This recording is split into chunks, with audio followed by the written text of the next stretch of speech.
Hello everyone, welcome to one judgment at a time.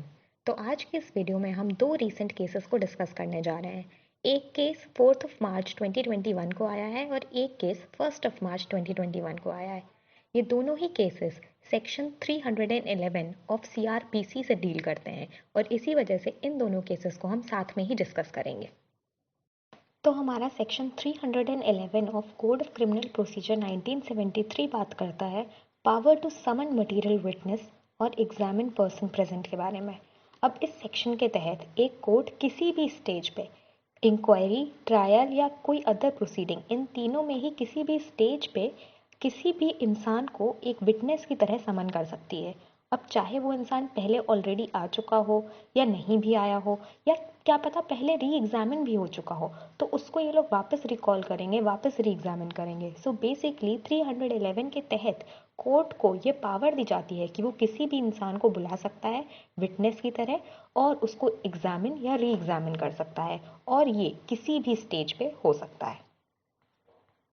तो अब इस एक्ट के बारे में जान के आपको समझ में आ गया होगा कि ये कहीं ना कहीं एक बहुत ही ज़्यादा वाइड पावर है, और जितनी वाइड पावर आती है उतनी ही उसके साथ प्रॉब्लम्स भी आती हैं कि किस तरीके से इसको यूज़ करना चाहिए ताकि जस्टिस जो है उसको हम लोग ओवर एक्सीड ना कर जाएं।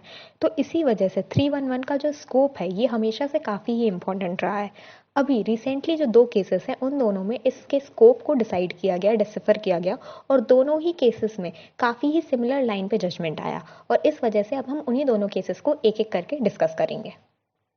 तो हमारा पहला केस है वीएन पाटिल वर्सेस के निरंजन कुमार का, और इसमें जस्टिस इंदु मल्होत्रा और जस्टिस अजय रस्तोगी, इन दोनों का कोरम था। तो चलिए चलते हैं इस केस के फैक्ट्स की तरफ। तो अब इस केस में जो हमारी फीमेल थी, एक कीट थी, उनकी डेथ हो गई थी। अब उनकी शादी को कम ही टाइम हुआ था और उसके बाद एक दिन रात के 3:30 बजे उनके पिताजी को ये पता चला कि उनकी जो बेटी है उनकी डेथ हो गई है। उसके बाद अब उनके पिताजी जो थे वो बैंगलोर में रहते थे, जो बेटी और दामाद थे वो रहते थे मुंबई में। तो पिताजी ने बैंगलोर में ही कंप्लेंट फाइल कर दी कि इनको लग रहा है कि कुछ गलत है और डाउरी डेथ का यहाँ पर सीन है। अब इसके बाद हुआ क्या कि ये केस जब फाइल कर दिया गया तो पोस्टमार्टम हुआ। पोस्टमार्टम के बाद उसी हिसाब से ट्रायल वगैरह सब कुछ चलने लग गया। अब during the course of trial of course witnesses को बुलाया गया, केस को एग्जामिन किया गया, एविडेंस आया, सब कुछ हुआ। तो अब यहाँ पर एक चीज़ नोट करने वाली है कि इन्होंने पहला केस जो था वो बैंगलोर में फाइल किया और फिर इन्होंने मुंबई में वर्ली पुलिस के सामने दोबारा से फाइल किया। तो अब दो पोस्टमार्टम हुए, एक हुआ था बैंगलोर में और एक हुआ था मुंबई में। अब जो इन्वेस्टिगेटिंग ऑफिसर था उसने बैंगलोर वाले के हिसाब से, बैंगलोर वाले पोस्टमार्टम के हिसाब से अपनी पूरी रिपोर्ट बनाई थी और वही रिपोर्ट सबमिट करी थी मजिस्ट्रेट के सामने, और उसी रिपोर्ट के हिसाब से ही विटनेसेस को बुलाया जा रहा था। अब जो बैंगलोर वाले जो पोस्टमार्टम हुआ था उसका जो डॉक्टर था वो हॉस्टाइल टर्न हो गया।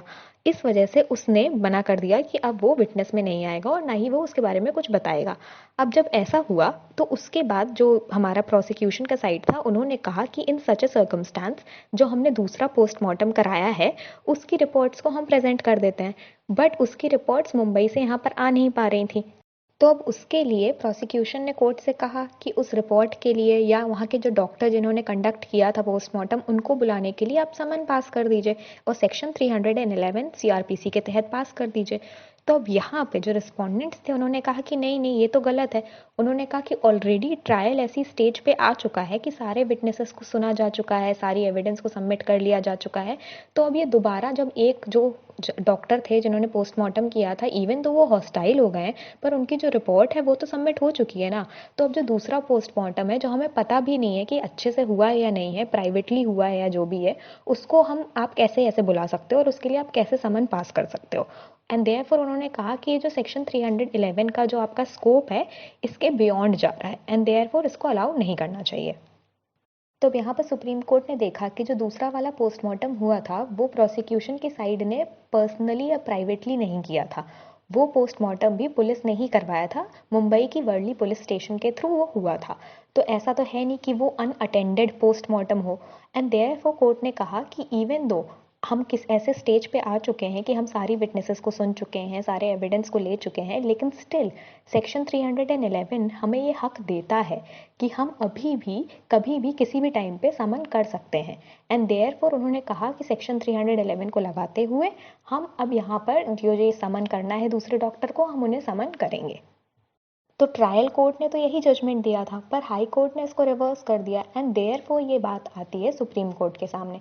तो सुप्रीम कोर्ट ने हाई कोर्ट के जो जजमेंट थे उसको सेट असाइड किया और ट्रायल कोर्ट के साथ अग्री किया और उन्होंने कहा कि सेक्शन 311 लगेगा।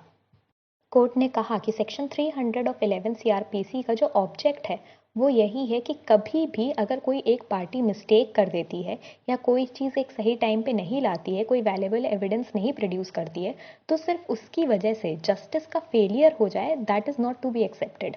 तो इस वजह से इन्होंने यहाँ पर कहा कि प्रेजेंट केस में जो पोस्टमार्टम की रिपोर्ट है और जो डॉक्टर है उनका जो स्टेटमेंट है वो बहुत ज़रूरी है। एंड इवन दो उन्होंने स्टार्टिंग में जो इन्वेस्टिगेशन रिपोर्ट थी उसमें सिर्फ एक ही पोस्टमार्टम के बारे में बताया, क्योंकि उन्हें लगा कि एक से ही काम चल जाएगा तो दूसरे को क्या बताना, और उसकी रिपोर्ट नहीं मेंशन करी जस्ट बिकॉज ऐसी एक मिस्टेक हो गई है, उसके बेसिस पे हम यहाँ पर सेक्शन 311 के स्कोप को नैरो डाउन नहीं कर देंगे। कोर्ट ने कहा कि 311 ऑफ कोर्स क्योंकि एक बहुत ज़्यादा वाइड पावर है इसलिए इसको कॉशन की तरह एक्सरसाइज करना चाहिए, लेकिन अगर हमें किसी भी चीज़ की सच्चाई निकलवानी है तो उसके लिए अगर 311 का यूज़ करना पड़े तो वो जस्ट होगा। एंड इस वजह से इस केस में इन्होंने 311 को यूज़ किया। इसके साथ साथ ही कोर्ट ने पापन Kumar Chatterjee versus central bureau of investigation जो कि एक 2019 का केस है उसे भी साइट किया।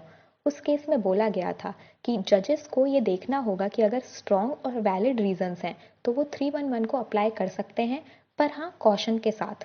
एंड देयरफॉर इस केस को एक प्रीसिडेंस की तरह मानते हुए प्रेजेंट केस में 311 के तहत उनको जो डॉक्टर थे उनको समन करने का अलाउंस दे दी गई। अब चलते हैं हम अपने दूसरे केस की तरफ और हमारा दूसरा केस है स्टेट वर्सेस TRN सीनिवसंगन, और इसमें जस्टिस DY चंद्रचूड़ और जस्टिस MR शाह इन दोनों का कोरम था।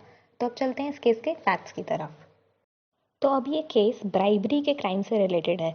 तो हुआ ये था कि Tamil Nadu generation and distribution company limited, वहाँ पर एक इंसान था, एम्प्लॉय था जिसका सस्पेंशन होना था, पर ऐसा कहा जा रहा है कि वहाँ का जो चीफ इंजीनियर था उसने ब्राइब ली थी ताकि वो इस सस्पेंशन को रिवोक कर सके। और यही पर्टिकुलर केस है कि ये जो चीफ इंजीनियर है यही हमारे रिस्पोंडेंट बन जाते हैं और इन्हीं के खिलाफ स्टेट की तरफ से केस हुआ था एंटी करप्शन का। तो अब इस केस की प्रोसीडिंग स्टार्ट होती हैं कुछ 2013 से, और इस केस की सारी प्रोसीडिंग्स दोनों तरफ से एग्जामिनेशन, क्रॉस एग्जामिनेशन, रिकॉलिंग, ये सब कुछ ख़त्म होके और आर्ग्यूमेंट्स वगैरह सब कुछ ख़त्म होके सब कुछ ख़त्म होता है 16 फरवरी 2018 तक। अब 16 फरवरी 2018 के बाद होता है कि एकदम फाइनल सबमिशंस होने होते हैं और उसके बाद जजमेंट आना होता है। अब इसके पहले कि जजमेंट आ पाता जो प्रिसाइडिंग ऑफिसर था उनका ट्रांसफ़र हो जाता है। अब उनका ट्रांसफ़र होता है 25 जून 2018 को, और इस वजह से इस केस को बार बार अर्जन किया जाता है और कुछ 35 ओकेजन्स में इसको अर्जन किया जाता है। अब इतने सारे अर्जनमेंट के बाद इस केस की वापस पोस्टिंग होती है 11 मार्च 2019 को। तो कुछ 6-7 महीने बीत चुके हैं और 2018 से अब हम 2019 में आ गए हैं। अब जब 2019 में ये वापस केस खुलता है और अब सारे आर्ग्यूमेंट्स ऑलरेडी हो चुके थे, एकदम फाइनल डिसीजन आना था, पर जब 2019 को कोर्ट में बुलाया जाता है तो तब प्रोसिक्यूशन की साइड से वो लोग कहते हैं कि उन्हें अभी एक और एग्जिबिट है उसको भी एविडेंस की तरह प्रोड्यूस करना है। तो अब प्रोसिक्यूशन ये कहता है कि उनके पास एक डॉक्यूमेंट है जो कि सस्पेंशन ऑर्डर से रिलेटेड है और उस पर रिस्पोंडेंट का साइन नहीं है, पर रिस्पोंडेंट ने अपने अर्लियर जो आर्ग्यूमेंट्स दिए थे उस पर रिस्पोंडेंट ने कहा था कि उन्होंने सस्पेंशन ऑर्डर पे साइन कर दिया था। देयरफॉर इसका मतलब उन्होंने ब्राइबरी नहीं ली थी, क्योंकि ब्राइबरी की जो बात हुई थी वो यही थी कि ब्राइबरी किस लिए ली है, ताकि सस्पेंशन ना करें। तो उन्होंने कहा कि उन्होंने तो सस्पेंशन ऑर्डर पे साइन कर दिया था और ये दिखाता है कि उन्होंने ब्राइबरी नहीं ली थी। That was one of his argument. पर यहाँ पर प्रोसिक्यूशन ये कह रहा है कि उनके पास एक ऐसा नया एविडेंस आया है, ये एक नया डॉक्यूमेंट आया है जिसमें हमें दिखाई दे रहा है कि इन्होंने साइन नहीं किया है, और इसको अब एविडेंस की तरह मार्क करने के लिए जो वहाँ पर जिसके सिग्नेचर की बात हो रही है रिस्पोंडेंट की, उसको वापस बुलाया जाएगा विटनेस बॉक्स में, क्योंकि वो वापस उसके साथ एग्जामिन होगा और उसके बाद ही उस चीज़ को, उस डॉक्यूमेंट को एविडेंस की तरह मार्कअप किया जाएगा। एंड देयरफॉर प्रोसिक्यूशन ने कहा कि सेक्शन 311 ऑफ CRPC के तहत आप वापस समन करिए रिस्पोंडेंट को कि वो आए और इस एग्जिबिट को लेकर डिस्कशन हो।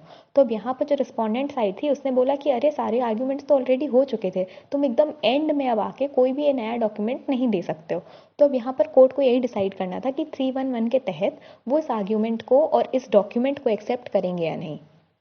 तो अब इस पे ट्रायल कोर्ट ने और हाई कोर्ट ने, दोनों ही कोर्ट्स ने मना कर दिया। उन्होंने कहा कि ऑलरेडी सारे आर्ग्यूमेंट्स हो चुके हैं और अब 311 को अप्लाई करने की कोई ज़रूरत नहीं है।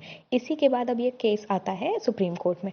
अब सुप्रीम कोर्ट में जब उनसे प्रोसिक्यूशन से पूछा जाता है कि आपने इतना डिले क्यों दिया, तो उन्होंने यही कहा कि डिले का रीज़न यही था कि जो प्रिसाइडिंग ऑफिसर थे वो चेंज हो गए थे। 2018 में ही उनको डॉक्यूमेंट मिल गया था, लेकिन केस बार बार अर्जर्न होता जा रहा था, इसलिए उन्हें 1 साल के बाद उन्होंने इस डॉक्यूमेंट की बात करी, क्योंकि असली जो हियरिंग थी वो 1 साल बाद ही हो पाई। तो ये रीज़न दिया प्रोसिक्यूशन ने। अब फिर कोर्ट ने यही डिटरमाइन किया कि 311 के तहत हम ये जो एक्सटेंशन की बात है ये दे सकते हैं या नहीं। तो यहाँ पर सुप्रीम कोर्ट ने यही देखा कि 311 का जो मेन ऑब्जेक्टिव है वो यही है कि जो भी वो एविडेंस की बात हो रही है या जो भी समन जिसको विटनेस को बुलाना है उनकी बात हो रही है, अगर वो केस का जो मेन डिसीजन है उसको इफेक्ट करता है और उसको मोर जस्ट बनाने के लिए हेल्प करता है, then that can be allowed under 311। तो कोर्ट ने कहा कि इस केस में हमें दिखाई दे रहा है कि अगर हम उस डॉक्यूमेंट को प्रोड्यूस करेंगे, हम विटनेस से बात करेंगे, तो शायद it will play a very important role and it will help us to reach to a more just decision and therefore section 311 के तहत इसको अलाउ कर देना चाहिए। कोर्ट ने वापस से रीइटरेट किया कि 311 जो है एक बहुत ही ज़्यादा वाइड नेचर का है ये सेक्शन, लेकिन इसको हमें कॉशन के साथ अप्लाई करना चाहिए और हमें इस तरीके से करना चाहिए कि हम किसी के साथ भी कुछ अनजस्ट नहीं कर रहे हैं। और इसी तरीके से दोनों ही केसेस में कोर्ट ने 311 के स्कोप को वाइड ज़रूर कहा, पर कहा कि कोर्ट अपने डिस्क्रिशन से इसको यूज़ कर सकता है और अगर कोई भी डॉक्यूमेंट या फिर कोई भी विटनेस केस को हेल्प करेगी तो उस चीज़ को हम 311 के साथ ला सकते हैं, चाहे वो कितने ही बाद में या कितने ही किसी भी पोजीशन पे क्यों ना मंगा रहे हों। तो यही थी हमारी आज की वीडियो। अगर आपको आज की वीडियो अच्छी लगी हो तो प्लीज़ वीडियो को लाइक करिएगा, अपने दोस्तों के साथ शेयर करिएगा और मेरे चैनल को सब्सक्राइब करना ना भूलें। Thank you.